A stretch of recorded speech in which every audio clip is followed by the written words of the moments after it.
레리 윌스. 엄청난 근육량과 뛰어난 운동신경. 일부 사람들에게는 이것이 아주 큰 로망일 것이다. 레리는 18살부터 200kg가 넘는 벤치프레스를 2회 이상 시도할 수 있었으며 250kg가 넘는 스쿼트를 3회 이상 할 수 있었다. 19살에는 300kg가 넘는 데드리프트를 3회를 할 정도였다고 한다. 20살도 되기 전에 이걸 다 어떻게 할 수 있는지 의문이 생긴다. 어떻게 인간이 이렇게 강할 수 있을까? 이것은 17세 레리 윌스의 사진이다. 우리가 고등학교를 다닐 때 이렇게 큰 덩치의 10대를 볼 일은 거의 없었고 온라인에서만 볼 수 있지만 레리와 데드리프트 세계 신기록을 보유한 에디 홀은 16세 때 이런 모습이었다. 미스터 올림피아 챔피언 크리스 범스테드는 18살에 이 모습을 하고 있었고 리 프리스트는 17살에 이미 이런 모습이었다. 세계적인 선수들의 어린 시절 그들의 체격을 보면 그리 놀라운 일은 아니다. 그들은 우리와는 동떨어진 길을 가는 것으로 예상할 수 있지만 모든 사람이 그러한 것은 아니다. 케일러는 고작 16살이고 몸무게는 약 60kg에 불과하며 약 250kg가 넘는 데드리프트를 할 수 있다. 같은 나이에 비슷한 무게의 데드리프트를 했음에도 불구하고 레리와 크기를 비교해야 한다면 그 크기의 10대가 그렇게 경이로운 무게로 데드리프트를 할 것이라고 아무도 기대하지 않을 것이다. 케일러가 레리만큼 강하다는 것은 유전학의입니다. 더 큰 크기가 반드시 더 강한 신체를 의미하는 것은 아니다. 비록 상관관계가 없을 수는 없겠지만 아마도 16세의 케일러가 데드리프트 대회에서 그보다 더 큰 동급생들을 모두 이겼을 것이다. 그렇다면 어떻게 이런 사람이 나올 수 있었을까? 케일러는 훨씬 더 작음에도 불구하고 레리라는 유전적 괴물을 따라잡을 수 있었다. 이것이 오늘 여러분들에게 드리는 질문이다.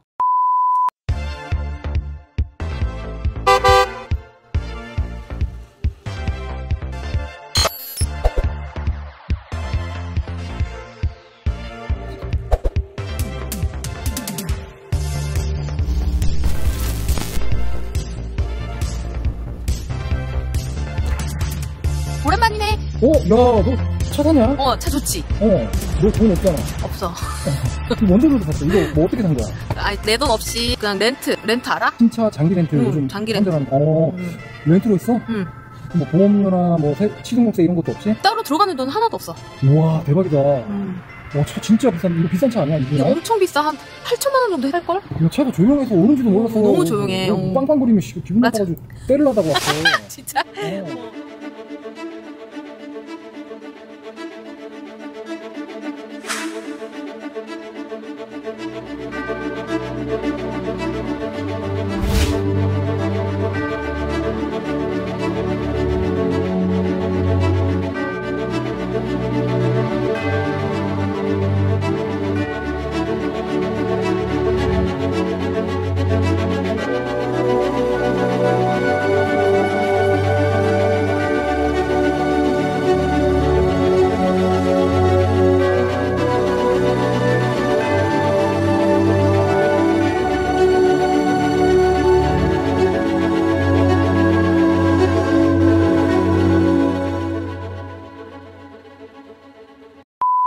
여러분이 운동을 시작한 지 3년 정도 되었을 때 간신히 리프팅을 하고 무게를 점점 늘려가기 시작할 때 우리 모두는 유난히 큰 몸과 무거운 중량을 드는 사람들을 주변에서 본 적이 있을 것이다. Genetics don't merely play a role in the muscle building process, they actually play a pretty critical, pretty important role. Probably more of a role than most fitness coaches would ultimately want to admit. At 12, he wasn't even training and he's doing the bicep shot and he's got some jacked arms.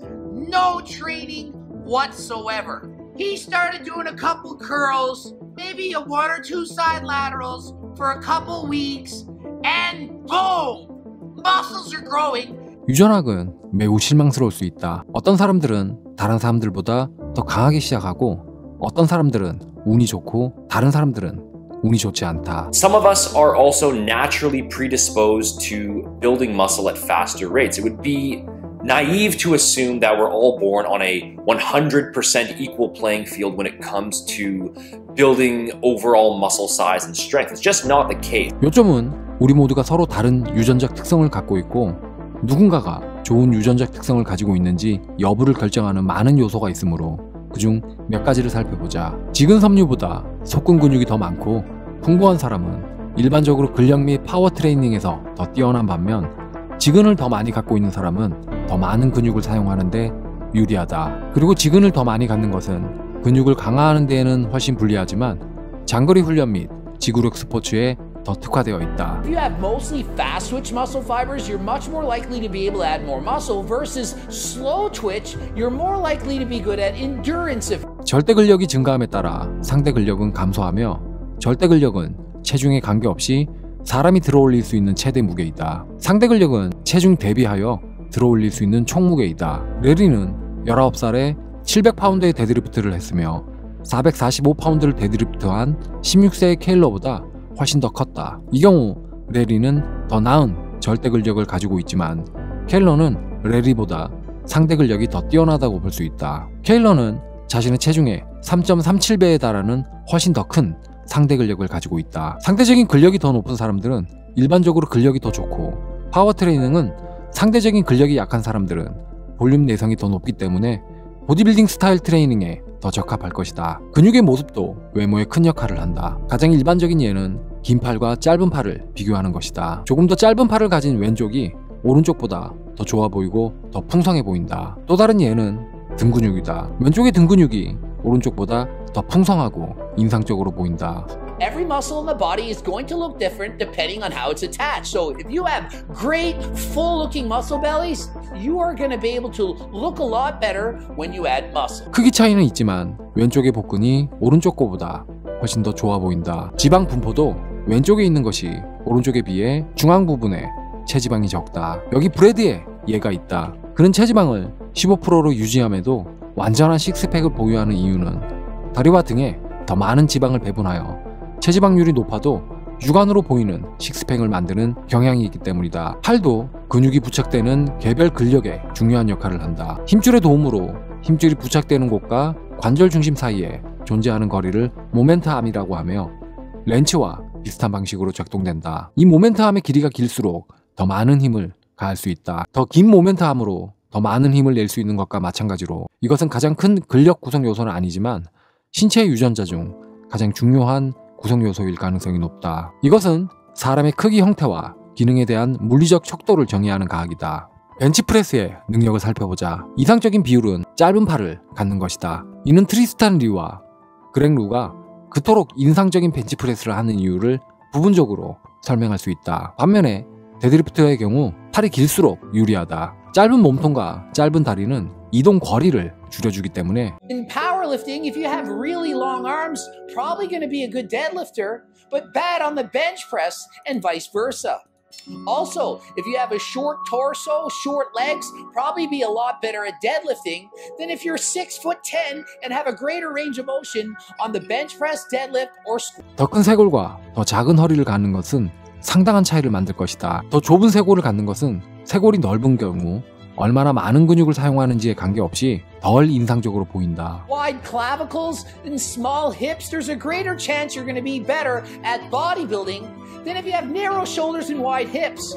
You might be able to build just as much muscle, but it won't look as aesthetically pleasing. 어떤 사람들은 처음 몇 년 동안 매우 빠르게 근육을 키우지만 그 이후에는 근육이 성장이 멈추기도 하고 또 어떤 사람들은 수십 년에 걸쳐 조금씩 일관되게 꾸준히 근육을 키우는 사람들도 있다. 누군가는 저용량으로는 거의 근육의 발전이 없지만 약간 더 많은 용량을 사용하면 폭발적으로 근육이 성장한다. 또 다른 누군가는 매우 낮은 용량으로 충분하지만 더 많은 용량으로 더 많은 발전을 이루지는 못하는 경우가 있다. Some people respond much more favorably when they take PDs. You take two people, they give them the same cycle. One gains 10 pounds, the other only 5. Why? Because one person responds better to the PDs they were given. 이는 단순히 힘과 크기의 역할을 하는 유전적 구성의 일부일 뿐이며 나열하는 것은 불가능하다. 이 밖에 다른 유전적 요소에는 정신력이 포함된다. Born able to push harder than others. If you're in the gym training, you're tearing your pec, your biceps, you're not going to be able to get very big. While on the other hand, somebody like Brad Castleberry can train with really heavy weights with poor form and never seems to get injured. If you're one of those people, there's a greater chance you're going to be able to build more muscle. 호르몬을 재생하고 근육 조직의 능력을 담당하는 근육세포의 크기, 수 및 회복 속도와 신체 유형, 모든 단일 일반 구성 요소를 이해하려고 하고 싶겠지만 그건 결코 좋은 생각이 아니다. 대부분의 사람들이 수년간 일관되고 최적화된 훈련을 통해 훌륭한 결과를 얻을 수 있는 적절한 유전적 특성을 가지고 있다는 사실을 깨닫지 못한 채 나쁜 유전적 특성 때문에 운동을 그만두는 경우도 많다. 아주 적은 비율만이 끔찍한 유전적 특성이나 뛰어난 유전적 특성을 가지고 있지만 우리가 유튜브나 SNS로 볼 수 있는 사람들은 모두 우수한 유전적 특성뿐이다. 그리고 이 그래프에서 아주 작은 비율의 극소수의 사람들과 우리는 비교하기 시작한다. 대부분의 사람들은 여기 평균 범주에 속하지만 표시되는 것은 항상 이 범주에 속하는 엘리트의 사람들이다. 그러나 당신이 얼마나 몸이 뒤처지는지에 관계없이 자신의 유전적 특성을 고려하며 수십 년에 걸쳐 다이어트 훈련과 전반적인 생활 방식을 통해 수행한 작업을 최적화하여 자신을 개선하고 유전적 특성을 실제보다 더 좋게 보이게 만드는 것을 유지하는 것이 좋다. No matter where your genetics fall, no matter how horrendously awful they are, you can still improve. But the difference is, you can only improve by so much. And so if you have the worst of the worst genetics, you can improve by 2 categories. And so no matter where your genetics fall, you can improve by 2 genetic categories. Anybody out there who has at least somewhere around average genetics, give or take, okay, with the proper program in place and enough hard work and consistency over the long term, they can still achieve what would be considered to be an impressive physique. So don't let this discourage you. 자신이 나쁜 유전자를 갖고 있다고 훌륭한 엘리트 유전자의 사람들과 비교하는 것은 좋지 않은 행동이다. 삶에서 통제할 수 있는 부분에 집중하고 통제할 수 없는 부분은 과감히 버리는 것이 좋다. 좋은 습관을 기르고 잘 먹고 열심히 훈련하고 그리고 유전자에 너무 집착하지 말자. 부모님이 주신 우리의 신체는 소중하고 훌륭하다.